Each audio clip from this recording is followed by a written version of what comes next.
Salut la compagnie, c'est Jules Melon et aujourd'hui dans un Ciné Critique, ça y est, j'arrive au bout de la filmographie de Monsieur Tony Scott. Je crois que j'ai évoqué tous ses métrages avant, en tout cas il m'en restait un à voir, voilà qui est fait. Sorti en 2005 celui-ci, Domino, qui est une sorte de faux biopic ou pas? Bon, inspiré d'une histoire vraie, mais un peu remis en fiction aussi, sur une chasseuse de primes, nommée donc Domino Harvey, jouée par Keira Knightley dans le rôle principal, d'origine britannique, mais qui va sévir aux États-Unis. À ses côtés, mais en casting très royal et diversifié, nous avons Mickey Rourke, voilà, qui joue quelqu'un de badass, un peu guerrier, hein. Ça colle bien à l'acteur. Edgar Ramirez, qui va se faire un petit peu connaître grâce à ce rôle-là. Nous avons aussi Christopher Walken, qui est un producteur de télé-réalité, on ne le voit pas beaucoup, mais quand même, Lucy Liu, qui est la psychologue qui interroge Domino au début, Macy Gray est présente, Jacqueline Bisset, oui, qui joue la mère de Domino, Mena Suvari, qu'on a pu voir dans American Beauty, Monique, et dans leur propre rôle, deux acteurs de la série Beverly Hills, c'est important hein, dans la diégèse globale du métrage, Brian Austin Green et Ian Ziering. Il y a également Jerry Springer, voilà, en talk show, hein. Et une apparition particulièrement spéciale de Tom Waits, non pas dans son rôle principal, mais quand il est là, il y a une de ses musiques en fond. Bon, c'est vraiment le bazar, là, hein. Si je dois résumer l'intrigue, je vais forcément passer sur certains points.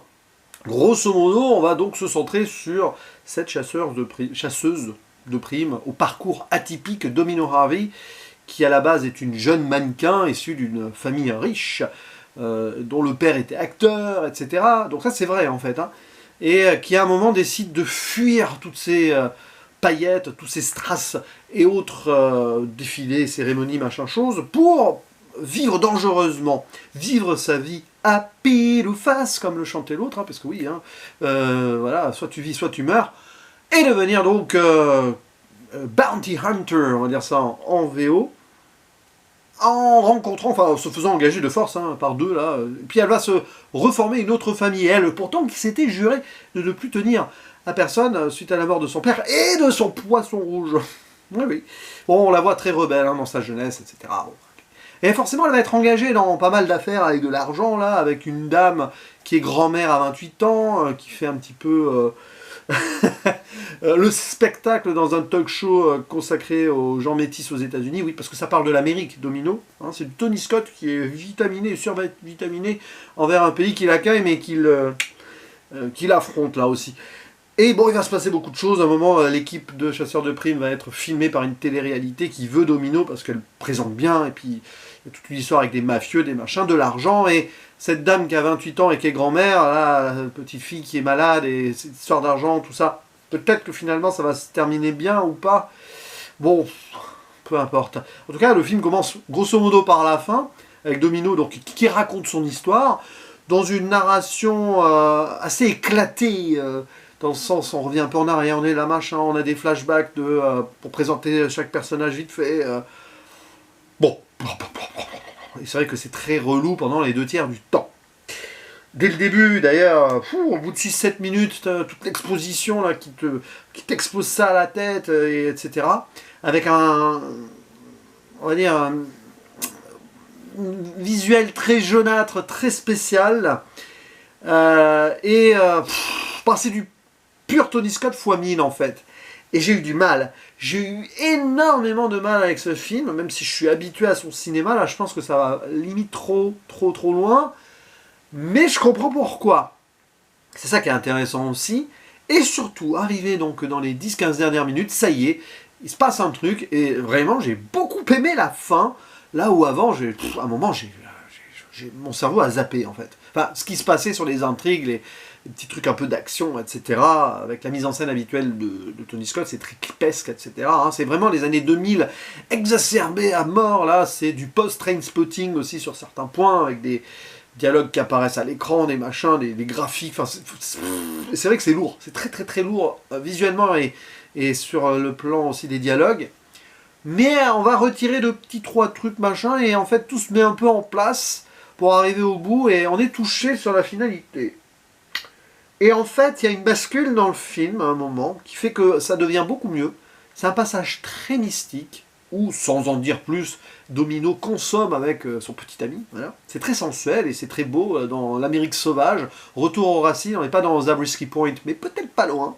Je ne sais pas, peut-être que Antonioni est passé par là dans l'inspiration d'Anthony Scott, qui ici d'ailleurs met en scène un scénario de Richard Kelly, oui, oui, celui qui a fait Donnie Darko et qui l'année d'après sortira Thousand Tales, d'ailleurs que je n'ai toujours pas vu, Thousand Tales.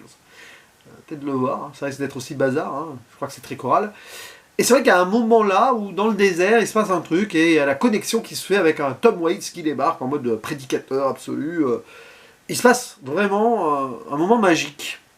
D'ailleurs là pour le coup la colorimétrie très jaune fonctionne super bien dans cet endroit là. Et c'est vrai que derrière ça va clairement faire verser le film dans un côté plus spirituel carrément sur le questionnement autour du destin qui est déjà là dès le début. Et sur savoir comment apprécier les choses, comment tenir aux gens ou pas. Parce que c'est ça, Domino, hein, à la base, vraiment, elle veut tout lâcher, quoi. Mais bon, très vite, elle retrouve ici l'amour, enfin, d'une certaine manière, un amour avec son petit ami, et puis cette envie de faire du bien, peut-être. Et pourtant, à la fin, bon, forcément, elle est interrogée par le FBI vu ce qui s'est passé. Et évidemment, bon, ce qu'on va retenir du film, c'est au-delà donc de ce final que j'ai vraiment beaucoup aimé, du coup, ça bascule et ça contrebalance le fait que j'allais vraiment être très sévère sur le film, vraiment. Ça allait être mon pire Tony Scott, alors ça sera quand même pas un de mes meilleurs, vraiment pas. Mais finalement, il mérite les choses. Alors dire que je le reverrai un jour peut-être, mais alors pas de suite, hein, parce que voilà. Mais ce qui est intéressant au-delà de tout cela, c'est l'Amérique ici qui est montrée. Mais alors c'est intéressant parce que Tony Scott s'en défend presque un petit peu, il veut pas être trop méchant, en faisant dire à Domino que même le pays de la Reine Mère, donc à l'époque, l'Angleterre était pas mieux que l'Amérique, ok. Mais alors là, bon, télé-réalité, argent mafieux, tout ce que vous voulez, là, tout y passe. C'est les excès absolus, Beverly Hills aussi convoqué avec les séries télé, okay. C'est l'Amérique factice absolue de plein de choses où ça bouillonne, ça bouillonne, ça bouillonne, il y a du crime, il y a une diversité.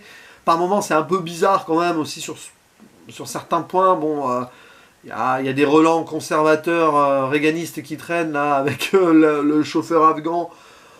Un peu quand même, un peu. C'est un petit peu l'héritage des années 80 aussi. Mais bon, Tony Scott est toujours un peu ambigu là-dessus. Il a été, hein, puisque malheureusement il n'est plus là. Et ouais, c'est purement pour souligner donc ce qu'étaient les États-Unis des années 2000, post-11 septembre, n'oublions pas cela. Et ça renforce un peu l'idée. Mais avec l'intrigue qui se passe peut-être avant le 11 septembre, je ne sais pas s'il y a une date, je n'ai pas trop fait gaffe à ça. Ce qui est sûr, c'est que il y a plein de personnages secondaires ou tertiaires, hein, on ne comprend pas forcément tout et on s'en fiche en fait, il faut lâcher prise. Mais c'est vrai que ça n'arrête jamais. C'est une Amérique qui va très vite, trop vite, et où il se passe trop de choses, partout, tout le temps. Et Domino au milieu, elle est là, elle joue sa vie, elle joue son destin, elle a envie d'être quelqu'un à part entière, et au final, peut-être faire quelque chose de positif de son existence. C'est un petit peu ça la finalité. C'est assez touchant quand même. Pour plein de points, à la fin, il y a vraiment des petits... Ouais, deux trucs qui sont assez touchants. Un familial et un par contribution, on va dire, monétaire. Mais ouais, c'est quand même relou, hein, il faut l'avouer. Mais c'est le style Tony Scott, alors il faut l'accepter. Moi j'aime bien parfois ce qu'il fait. C'est probablement l'intrigue générale et les sous-intrigues un peu à droite à gauche qui ont fait que là c'est trop. Mais c'est compréhensible par rapport, on va dire, pas au message, je sais pas si peut-être le message, mais surtout à la volonté artistique ici d'Anthony Scott qui en avait plus rien à faire, je pense, qui s'est lâché à 1000% ici.